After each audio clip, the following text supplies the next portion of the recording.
again, County. Welcome back to another episode of CCN. This week, we will start with a special recognition of Black history and a special announcement. And then we will feature a special investigative report on the uses and abuses of AI.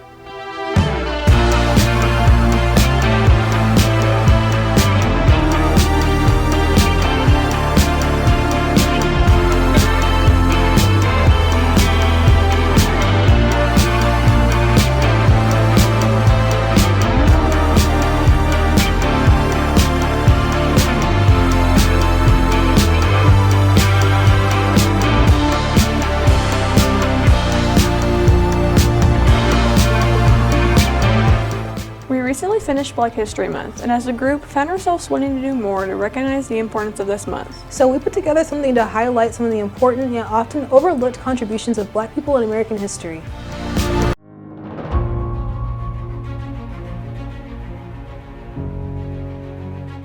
Hey County, as you guys may know, February is Black History Month. You may have seen the mural in the main hallway recognizing famous Black celebrities, but we all know that there is more to Black history than just celebrities. And unfortunately, there are many other Black Americans that go unrecognized, and that's why we wanted to bring light to some forgotten heroes in history.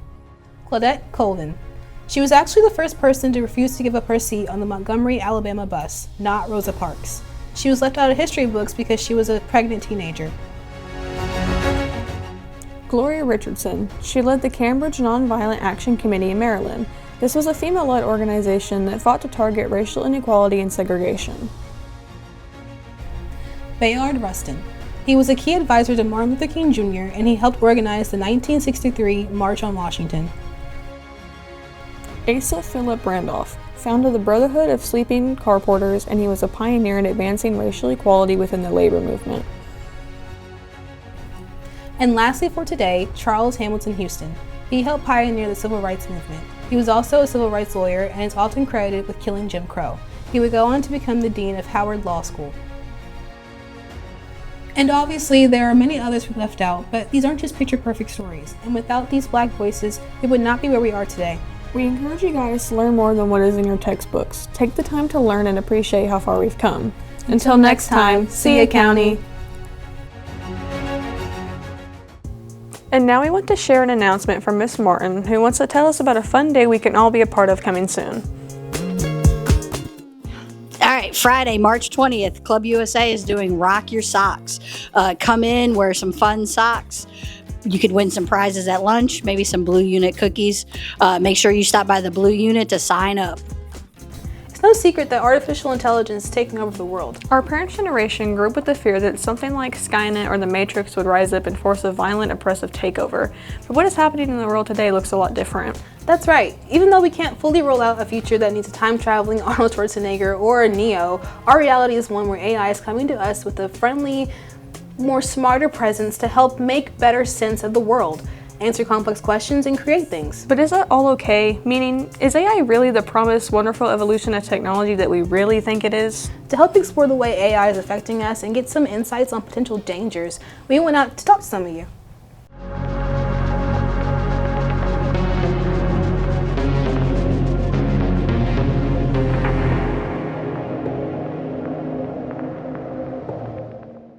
In the absence of AI and robotics, we're actually totally screwed. We are working to build tools that one day can help us make new discoveries and address some of humanity's biggest challenges. All right, Avant, do you use AI?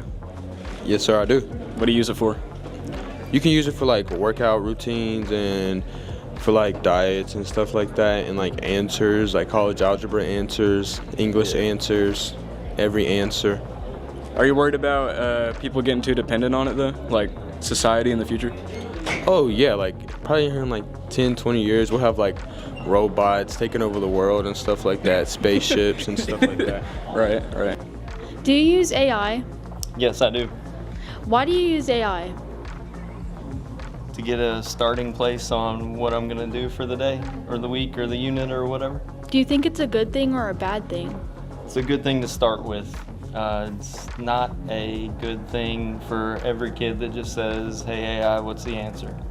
And writes it all down every time we do something. And like answers, like college algebra answers, English answers, every answer. Miley, I got a question for you. Okay. Do you use AI? No. No, I don't use AI. Do you have like a reason why you don't use AI? I think it's awful. It's like, it's making us stupid, and it's just not good. It's so bad. Do you think that there's going to be a time where humans rely on AI too much? Yeah, I think we're like already there. Like, I saw this video, and this guy was like having like a full-on like relationship with AI. Like, he was like doing it 12 hours a day. Wow. Like, didn't talk to anybody. He was like using it as a therapist. Like, it's so bad. Like, that's where we're headed. Everybody's gonna be like that one day. Not me though. I'm good. Could be used for some good things, but not all of the good things, you know? Like, but I think it's got more cons than pros. Like, they already do rely on AI too much. These high school kids are gonna try to go getting jobs and they're not gonna know what to do without asking ChatGPT. So that's all I gotta say about that. It's ruining our mental health. I mean, no kid is doing their homework. I mean, at this point, who's gonna be saving our lives at like a doctor? You want an AI saving people's lives? Do you want an AI therapist? Do you want a bland speaker? How are you doing today? Oh, how wonderful. I am so sorry. All right, Braylon, how do you feel about AI? It's a little disturbing under some circumstances. Like, yeah, I use it when like I need to get a message properly through, but I pull up to Taco Bell and it's like, hi, are you using my rewards code? And it doesn't even work. Like, yes, I am. And then like the person comes on, okay, I gotta take your order. No, where's the AI? I thought it was supposed to work. And then I try to apply for interviews and it's a freaking AI helping me. They're like, the information is not correct, please do it again. The information is correct. Just AI doesn't know what they're doing. While AI helps make some jobs easier, when compared to a human, it performs worse a whopping 96.25% of the time, which basically means give an AI 10 tasks and it will perform at least 9 of them worse than when compared to a human. So Brady, what are your thoughts on AI?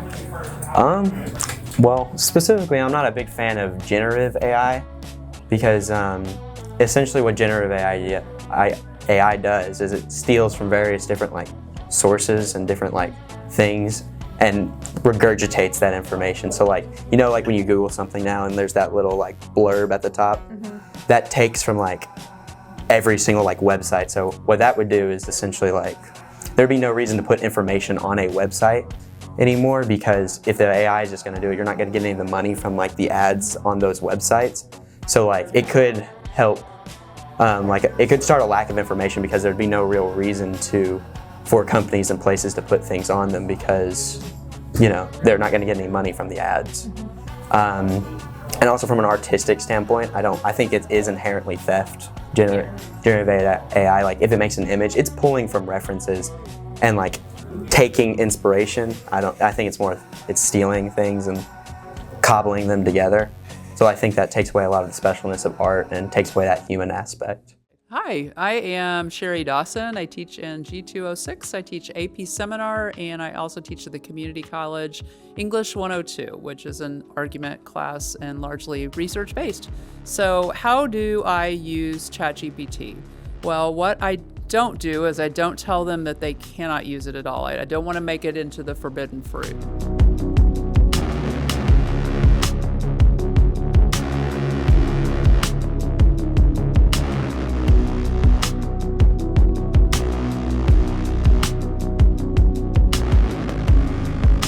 So a lot of times we'll get on ChatGPT and we will mention maybe the two sources or just kind of maybe mention themes that kind of emerge from the two sources and ask for ChatGPT to help us conceptualize a connection between the two. So whether it's in support of or in opposition, either way, okay? And sometimes they're just different perspectives. Another way that I allow the AP Seminar students to use ChatGPT or any other AI platform like Gemini is that when we are looking for research in EBSCO and in ProQuest and JSTOR and all of those scholarly databases, a lot of their struggles come from being able to pick just the right language to be able to yield the best sources.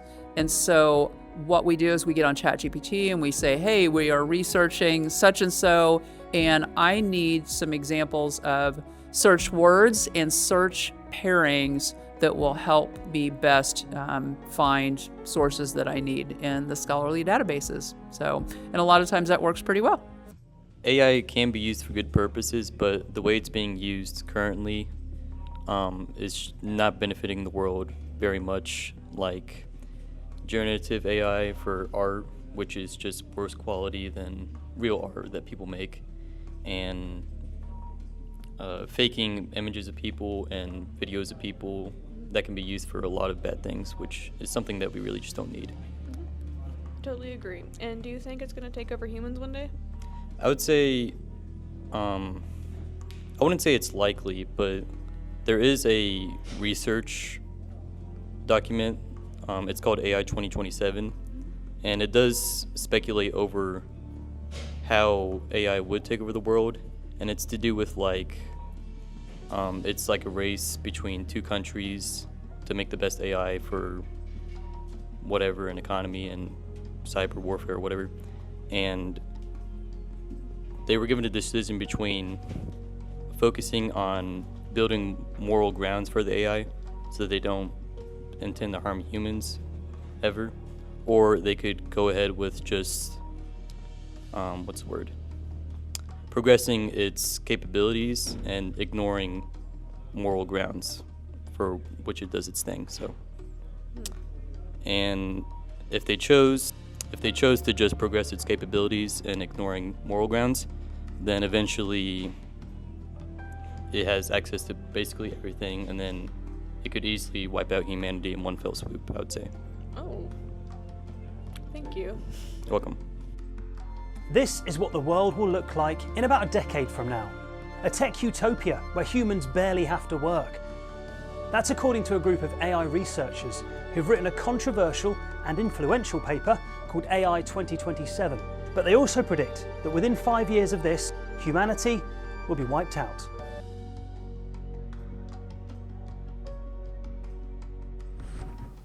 Thank you to all who gave us your input on this important topic. We hope that we have been able to give you all something to think about with how you approach the use of artificial intelligence.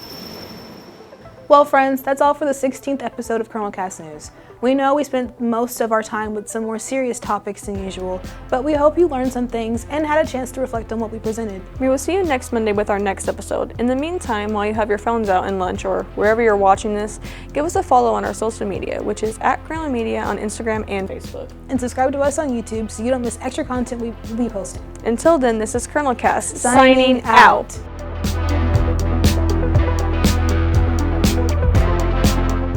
We recently finished Black History Month, and as a group found ourselves, whoa, it just like jumped. Oh my god. So we put together something to highlight. It took too long to scroll. So we put together something. It's not scrolling at all. It's not scrolling at all. It's okay. It's not even going at all. One more time. We need to do more to recognize the importance of this month. So we. It's just not going fast enough? No, it took too long. It's probably taking too long. Sorry. March 4th, we will be doing Spread the Word. The word's inclusion. There'll be a table at lunch. Wait, hold on. This March 4th. So go ahead, wear those nice fancy socks, anything. I can't be on camera because I'm in the CIA Witness Protection Program.